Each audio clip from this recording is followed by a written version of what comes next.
হাজির হয়ে গেলাম আপনাদের সামনে। ভোটের এই উত্তাপে আমরা একটা একটা করে কেন্দ্রে চোখ রাখছি। সেই কেন্দ্রের ভোটারদের সমীকরণ, সেই কেন্দ্রে প্রার্থীদের গ্রহণযোগ্যতা, এসব বিষয় নিয়ে আমরা একটা বিশ্লেষণাত্মক আলোচনার দিকে যাচ্ছি, প্রশ্ন করছি, উত্তর খুঁজছি। আর আমাদের সঙ্গে প্রত্যেকবারই রয়েছেন আমাদের নিউজ কোম্পানির এডিটর, রাজনৈতিক বিশ্লেষক, সাংবাদিক অর্ক ভাদুরী। আজকেও রয়েছেন অর্ক।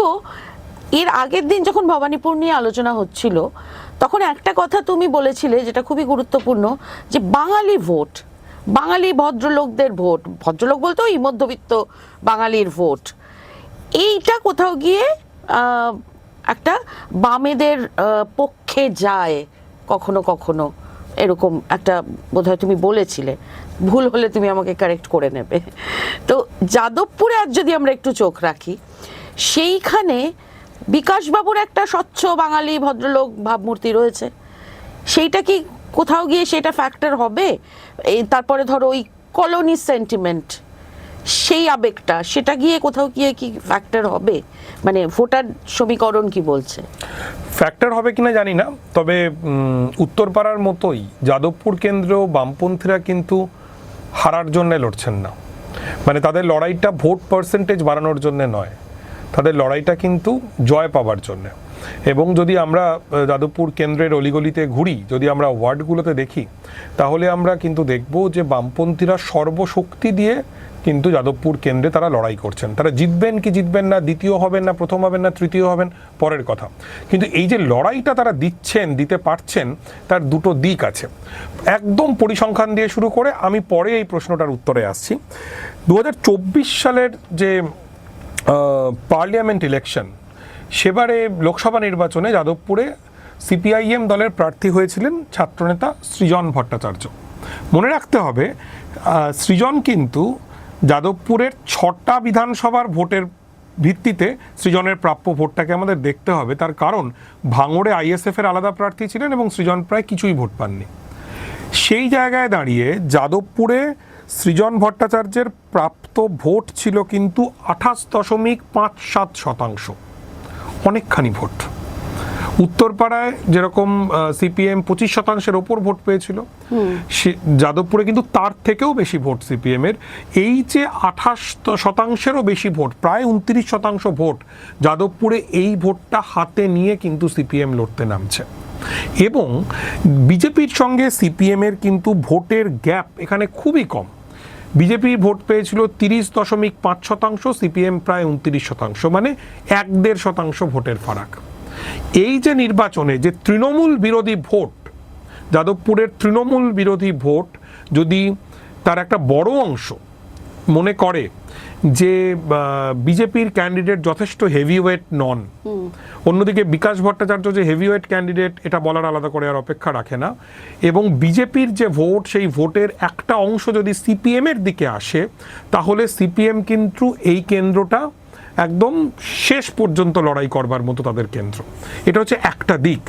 আরেকটা গুরুত্বপূর্ণ দিক আছে, যাদবপুর কেন্দ্রের ভোটার কিন্তু দু রকমের ভোটার। যাদবপুর কেন্দ্রে একটা বিরাট অংশের ভোটার যারা শহুরে মধ্যবিত্ত হিন্দু ভোটার, হিন্দু বাঙালি ভোটার। যখন ব্র্যান্ড বুদ্ধ শব্দটা জনপ্রিয় হয়েছিল, মেইন স্ট্রিম মিডিয়ার থেকেই জনপ্রিয় করা হয়েছিল, সেই ব্র্যান্ড বুদ্ধ বিষয়টাকে যারা সাবস্ক্রাইব করতেন, সেই অংশের যে বাঙালি, তাদের একটা বড় শিফট ঘটে গিয়েছে আমরা জানি। তারা বাম থেকে রামে চলে গিয়েছেন। কিন্তু যাদবপুরের মতো জায়গা, যার বাস্তবতাটা একটু আলাদা, সেখানে কিন্তু এই অংশের যে মধ্যবিত্ত হিন্দু বাঙালি ভদ্রলোক শ্রেণীর যে বাম ভোটার, তাদের মধ্যে বিকাশবাবুর জনপ্রিয়তা আছে। তৃণমূল কংগ্রেসের সরকারের যে দুর্নীতির অভিযোগ, সেই দুর্নীতির বিরুদ্ধে একজন আপোষহীন যোদ্ধা, এই পরিচয়টা কিন্তু বিকাশবাবুর রয়েছে। এটা হচ্ছে একদম প্রথম কথা। কাজেই এটা হয়ে যাওয়ার প্রভূত সম্ভাবনা রয়েছে যে যাদবপুর কেন্দ্রের লড়াইটা আসলে তৃণমূল বনাম সিপিএম এর লড়াই, এবং বিজেপির জন্য কিন্তু এটা খানিকটা কঠিন। 2021-এ যদি আমরা দেখি, সেইবারেও আমরা দেখব যে বিজেপির ভোট কিন্তু এখানে 24% একটু বেশি ছিল এবং সিপিএম এর ভোট ছিল প্রায় 28%। কাজেই সিপিএম এখানে একটা যথেষ্ট বড় শক্তি, একেবারেই উপেক্ষণীয় শক্তি নয়, এবং যাদবপুরে লড়াইটা হবে। আরেকটা গুরুত্বপূর্ণ দিক, সেটা যেন আমরা মিস না করি, মিস করলে ভুল হবে, সেটা হচ্ছে যাদবপুরে যেমন এই শিক্ষিত ভদ্রলোক বাঙালি হিন্দু ভোটার রয়েছেন একটা বড় অংশের, তেমনি যাদবপুরে প্রচুর কলোনি রয়েছে। এটা খুব ইন্টারেস্টিং। এই কলোনিগুলো তৈরি হয়েছিল পূর্ব বাংলা থেকে দেশভাগের সময় বা তারপরে চলে আসা মানুষদেরকে কেন্দ্র করে এই কলোনি তৈরি হয়েছে। বিজয়গড়ের মতো পুরনো কলোনি হচ্ছে যাদবপুরের, একদম যাদবপুরের হৃদয়ে থাকা কলোনি। ঠিক তেমনি এখানে শহীদ স্মৃতি কলোনি বলেও একটি জায়গা রয়েছে। এই সমস্ত যে কলোনি যাদবপুরে গড়ে উঠেছিল সেটা লাল পতাকার আন্দোলনের মাধ্যমে গড়ে উঠেছিল। অধিকাংশ জায়গায় কমিউনিস্ট পার্টি, কোথাও কোথাও আরএসপি, তাদের নেতৃত্বে কিন্তু এই কলোনিগুলো গড়ে উঠেছিল। যাদবপুর, বাঘাযতীন, এই বিস্তীর্ণ অঞ্চল, বিজয়গড়, এখন যেটা বাইপাসের দিকে চলে যাওয়া যে জায়গা, এই প্রত্যেকটা জায়গায় কলোনি গড়ার পেছনে বামপন্থীদের গুরুত্বপূর্ণ ভূমিকা ছিল। এই যে কলোনি বামপন্থীরা তৈরি করেছিলেন, বামপন্থীরা কিন্তু এই নির্বাচনে সেই প্রচারটা নিয়ে যাচ্ছেন যে যখন যে হিন্দু বাঙালিকে দেশভাগের সময় উদ্বাস্তু হয়ে আসতে হয়েছিল এপার বাংলায়, তাদের পাশে কিন্তু জনসংঘ ছিল না, তাদের পাশে কিন্তু অন্য দক্ষিণপন্থী দলগুলো ছিল না, ছিলেন বামপন্থীরা। কাজেই এই প্রচারের যদি খানিকটা ইম্প্যাক্ট পড়ে, তাহলে একদিকে ভদ্রলোক বাঙালির ভোট, অন্যদিকে কলোনির অঞ্চলের সেন্টিমেন্ট, এই সবটা কাজে লাগিয়ে এখানে সিপিএম একটা জোরদার লড়াই দেওয়ার জায়গাতে রয়েছে। আমি শেষ করব আরও আরেকটা বিষয় বলে, যাদবপুর কেন্দ্রের যে নিজস্বতা, এই কেন্দ্রের কিন্তু মানে ট্র্যাডিশনালি যদি আমরা দেখি তাহলে দেখব হয়তো সেটা বিরাট বড় সংখ্যায় নয়, এখানে একটা অত্যন্ত শক্তপোক্ত সেকুলার ভোট রয়েছে। যাদবপুর বিশ্ববিদ্যালয়কে কেন্দ্র করে একটা খানিকটা ইন্টেলেকচুয়াল কমিউনিটি সেটাও রয়েছে। এই যে সেকুলার ভোট, এই সেকুলার ভোটও কিন্তু এই নির্বাচনে খানিকটা হলেও বিকাশ ভট্টাচার্যের দিকে যেতে পারে। তার কারণ হচ্ছে এই অঞ্চলে যিনি তৃণমূলের প্রার্থী হয়েছেন, তৃণমূলের প্রার্থীদের বিরুদ্ধে সব জায়গাতেই নানা রকম অভিযোগ থাকে, এই প্রার্থীর বিরুদ্ধেও নানা রকম অভিযোগ রয়েছে, বিরোধীরা করেন। তার কতটা সত্য কতটা মিথ্যা সেই আলোচনায় যাচ্ছি না। প্রার্থীর নাম দেবব্রত মজুমদার, তার বিরুদ্ধে গ্যারেজ সংক্রান্ত নানান অভিযোগ বিরোধীরা করেন, এই আলোচনায় যাচ্ছি না। কিন্তু যেটা খুব ইন্টারেস্টিং, যে বামপন্থীদের পক্ষ থেকে একটা অভিযোগ করা হচ্ছে যে এই ভদ্রলোক দেবব্রত বাবু, যার ডাকনাম মলয় হিসেবে তিনি পরিচিত, তিনি আরএসএসেরই মানুষ এবং পারিবারিকভাবে তারা জনসংঘ এবং তারপরে বিজেপির মানুষ এবং তারপরে তিনি তৃণমূলে আছেন। এই অভিযোগকে যে খুব মিথ্যে বলবো এরকমও সুযোগ মলয়বাবু আমাদের দিচ্ছেন না। তার কারণ আমরা যদি যাদবপুর 8B থেকে সোজা বাঘাযতীনের দিকে যাই, তাহলে ডান হাতে আমরা দেখব, সুলেখার মোড় পেরিয়েই ডান হাতে দেখব একটা বিরাট করে ভারত মাতার মন্দির তৈরি হচ্ছে, বিরাট ভারত মাতার মন্দির। এবং এটা ওই অঞ্চলের মানুষ সবাই জানেন যে এই যে মন্দির গড়ে তোলবার যে প্রধান উদ্যোক্তা তিনি হচ্ছেন এই মলয়বাবু। কাজেই বামপন্থীরা যদি জোরে সোরে এমন প্রচার করেন যে মন্দিরের রাজনীতির বিরোধিতা করতেছে, যে বিজেপির বিরোধিতা করতেছে, এই খানিকটা যাদেরকে একটু রাজনৈতিক পরিভাষায় লিবারাল বলা যেতে পারে, তারা তৃণমূলকে ভোট দিয়েছেন বহু জায়গায় খানিকটা বাধ্য হয়েই, তারা কি মলয়বাবুর মতো একজন ক্যান্ডিডেটকে ভোট দেবেন যিনি আসলে আরএসএস এর যে এজেন্ডা সেটা কি বাস্তবায়িত করছেন? এই কথাটা কিন্তু বামপন্থীরা তুলতে পারেন এবং আমি অন্তত এই কথার বিরোধিতা করবার খুব কিছু কারণ দেখছি না। তারপরে বাদবাকিটা তো নির্ভর করছে ভোটারদের ওপর। আমাদের মে মাসের প্রথম সপ্তাহের জন্য অপেক্ষা করতে হবে, সেটা সময় বলবে। আমাদের তো চোখ আছেই আর কি সেদিকে।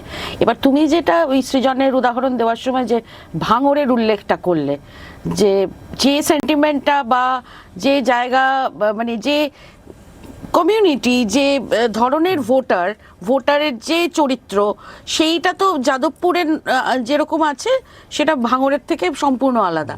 এবার ভাঙড়ের ইকুয়েশনটা তাহলে কি হতে চলেছে?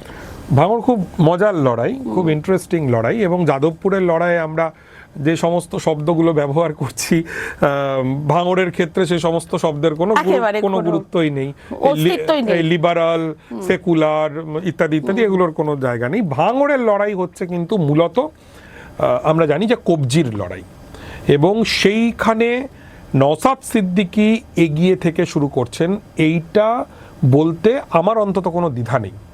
এবং অভিষেক বন্দ্যোপাধ্যায়, মমতা বন্দ্যোপাধ্যায় কিন্তু নওশাদ সিদ্দিকীর বিরুদ্ধে তাদের সবচাইতে যোগ্য প্রার্থী যিনি হতে পারতেন তাকেই পাঠিয়েছেন, তার নাম শওকত মোল্লা। আমরা জানি শওকত মোল্লা কিন্তু একজন স্ট্রং ম্যান, ঠিক যেরকম আরাবুল ইসলাম একজন স্ট্রং ম্যান, কাইজার আহমেদ একজন স্ট্রং ম্যান। এই শওকত মোল্লাকে ভাঙড়ে পাঠানো হয়েছে নওশাদ সিদ্দিকীকে ভাঙড়ের যুদ্ধে হারাতে। কিন্তু আগের দিন আমরা কথা বলছিলাম যে শুভেন্দু অধিকারীকে কি বাঘের মুখে ঠেলে দেওয়া হলো, তেমনি শওকত মোল্লাকেও সম্ভবত বাঘের মুখে ঠেলে দেওয়া হলো। তার কারণ আমরা যদি পরিসংখ্যানের দিকে তাকাই তাহলে দেখব 2021 সালে 45%-এরও বেশি ভোট পেয়ে ওখানে আইএসএফ প্রার্থী নওশাদ সিদ্দিকী জিতেছিলেন।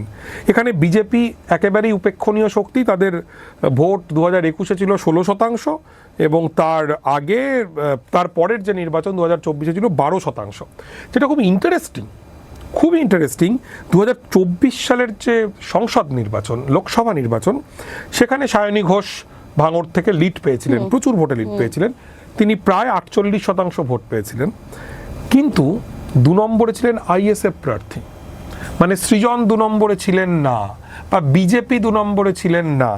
ভাঙড়ের 31% মানুষ 2024 সালের নির্বাচনে ভোট নষ্ট হবে জেনেও, আইএসএফ জিতবে না জেনেও আইএসএফ প্রার্থীকে ভোট দিয়েছিলেন। তারা কিন্তু তৃণমূলকে হারাতে ওই ভোটটা বিজেপি বা সিপিএমকে দেননি। কাজেই 31% মানুষ নিশ্চিত পরাজয় জেনেও আইএসএফ প্রার্থীকে 2024 সালে ভোট দিয়েছে। মানে এখানে বেশ ওই কট্টর ব্যাপারটা রয়েছে, একেবারে কট্টর বলতে পারি, বা আমরা ভীষণ লয়াল বলতে পারি। একটা বিরাট লয়াল ভোট ব্যাংক নওশাদ সিদ্দিকীর আছে। আমি অনেকবার ভাঙড়ে গিয়েছি জমি আন্দোলনের সময়, এবং রিসেন্টলি বহুবার করে গিয়েছি। নওশাদ সিদ্দিকী অত্যন্ত শক্ত জমির ওপর দাঁড়িয়ে লড়াই করছেন। কিন্তু ভাঙড়ের ক্ষেত্রে আরও একটি শক্তির কথা না বললেই নয়, সেটা হচ্ছে জমি কমিটি সমর্থিত সিপিআইএমএল মাস লাইন প্রার্থী, যারা যে অলীক চক্রবর্তীরা তৃণমূল সরকারকে চমকে দিয়েছিলেন জমি আন্দোলন করে। আনন্দবাজার পত্রিকায় শিরোনাম হয়েছিল প্রথম পাতায়, নাকের ডগায় নকশাল দ্রোহ বা এই রকম। তারা কিন্তু 2021 সালের নির্বাচনে লড়েছিলেন, তারা 1005 ভোট পেয়েছিলেন। এই নির্বাচনেও তারা লড়ছেন। আমার ধারণা তারা ওই 5 থেকে 10 হাজারের মধ্যেই ভোট পাবেন। কিন্তু যেহেতু তৃণমূল প্রার্থীর নাম শওকত মোল্লা, যিনিও কবজির রাজনীতি করেন, কাজেই যদি নির্বাচনটা ক্লোজ হয়ে যায় তখন কিন্তু এই সিপিআইএমএল মাস লাইন বা জমি কমিটির প্রার্থী কতটা ভোট পাচ্ছেন সেটা খুব গুরুত্বপূর্ণ হয়ে যেতে পারে। শেষ ফ্যাক্টর ভাঙড়ের ক্ষেত্রে আরাবুল ইসলাম। বামপন্থীদের অনেকের কাছেই বেশ অস্বস্তিকর যে আরাবুল ইসলাম তিনি আইএসএফ এর হয়ে আরেকটা কেন্দ্রে লড়ছেন, যে আরাবুলের বিরুদ্ধে এত কথা বামপন্থীরা বলেছেন। কিন্তু ভাঙড়ের বাস্তবতাটা কিন্তু অন্য। ভাঙড় কিন্তু আবারও বললাম, ভাঙড় আমরা বোমার জন্য চিনেছি, গুলির জন্য চিনেছি। আবার এই নওশাদ সিদ্দিকীর আমলে ভাঙড়ে হাজার হাজার মানুষ রক্ত দিয়েছেন, আন্তর্জাতিক রেকর্ড হয়েছে, এরকম এই ভাঙড়কেও আমরা দেখেছি। আরাবুল ইসলামের যে বাহিনী, আরাবুল ইসলামের যে পেশি শক্তি, সেটা কিন্তু সম্পূর্ণভাবে নওশাদ সিদ্দিকীর পাশে এবারে থাকবে। কাজেই শওকত মোল্লার জন্য লড়াইটা কঠিন। তাকে 2-3টে ফলার বিরুদ্ধে লড়তে হচ্ছে। একটা ফলা নওশাদ সিদ্দিকী, একটা ফলা আরাবুল ইসলাম, এবং আরেকটা ফলা ভাঙড়ের তৃণমূলের একটা বিরাট অংশ, যারা আসলে শওকত মোল্লাকে এলাকায় ঢুকতে দিতে চান না। সব মিলিয়ে শওকত মোল্লার জন্য লড়াই কঠিন। নওশাদ সিদ্দিকী অনেকখানি এগিয়ে থেকে শুরু করছেন। আজকে তাহলে আমরা আপাতত এই দুটো কেন্দ্র নিয়েই বললাম থাক আপাতত। আমরা এরপরে আরও অন্যান্য কেন্দ্রের দিকে আমরা চোখ রাখবো নিশ্চয়ই। অর্ক, আপনারা আমাদের সঙ্গে থাকুন, আমরা উত্তর খুব তাড়াতাড়ি পাবো, তবে প্রশ্ন কিন্তু চলতেই থাকবে।